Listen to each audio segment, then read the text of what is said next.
Good morning आणि नमस्कार मित्रांनो. माझ्या ब्लॉगमध्ये स्वागत आहे. आणि आता मी मुंबईला आलेलो आहे. आणि आता आपले ते गावचे रेग्युलर कंटेंट आहे ते काय आता पॉसिबल नाही, पण आपला जो रेग्युलर कंटेंट जो असेल तो मी तुम्हाला नक्की माझ्या व्हिडिओमधून दाखवेन. आणि आता सध्या मुंबईला पावसाची सुरुवात झालेली आहे.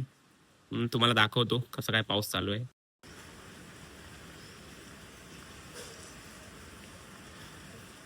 इथे जरा पाणी साचलेलं आहे बा, इथं पाणी साचत राहतं. आणि आता एकदम सही वातावरण झालेलं आहे. गरमीला आता बाय बाय बोलायचं आहे आपल्याला. तर बघू कसं काय चालतंय आपलं. त्यानंतर मी ओट्स आणि अंडी खाल्ली नाश्त्यामध्ये आणि रेनकोट वगैरे घालून मी तयार झालो ऑफिससाठी.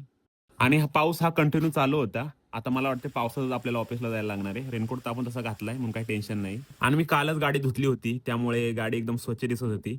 आता बघूया पोहोचल्यावरती काय सीन होतो हिचा. आणि हे बघा जास्त घाई करण्याचा परिणाम. मित्रांनो, पावसात जास्त घाई करायची गरज नसते, निवांत जा.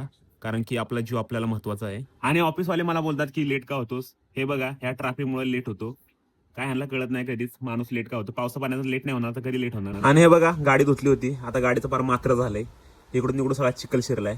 ते बघून मला बेकार वाटलं. काय करणार आता, पाऊस तर चालूच राहणार आहे. आणि पोचलो ऑफिसला आणि लागलो आपण कामाला. काम काय आपलं चालत राहतं. हे बघा आमचे सर कानाला फोन लावून इकडे तिकडे मुंबलत फिरतात. आमचे मोठे सर बोलतात की ह्यांना की तू चालून चालून आमची लादी झिजवलीस ह्याच कारणामुळं. आणि आज बाहेर एकदम मुसळधार पाऊस चाललेला. असं वाटत होतं की आज काय माझं ऑफिस वाहूनच जाते, पण तसं काय झालं नाही. तर मित्रांनो, आमच्या ऑफिसमध्ये जरा भांडणं झालेली आहेत. अभय जरा भांडणाविषयी सांग. एक नंबर भांडणं झालेली आहेत मित्रांनो. दोघा जणांची भांडणं झाली होती. अभय वाचवायला गेला होता पण अभयला काय थांबवता आला नाही. 2 बुक्क्या मारल्या त्याच्या मानेवर, 2 बुक्क्या मारल्या. आता पोलीस स्टेशन मध्ये विषय गेलाय. बघू आता काय होतंय, दाखवतो तुम्हाला. आणि मी पावसा पाण्याचा निघालो जिमसाठी. भाई पाऊस असला नाही तर काय असलं तरी आपली जिम थांबली नाही पाहिजे. मग मी निघालो आणि फायनली पोहोचलो जिम मध्ये. डोकं बिकं वगैरे पुसलं मी आणि थोडस मिरर मध्ये बघत होतो.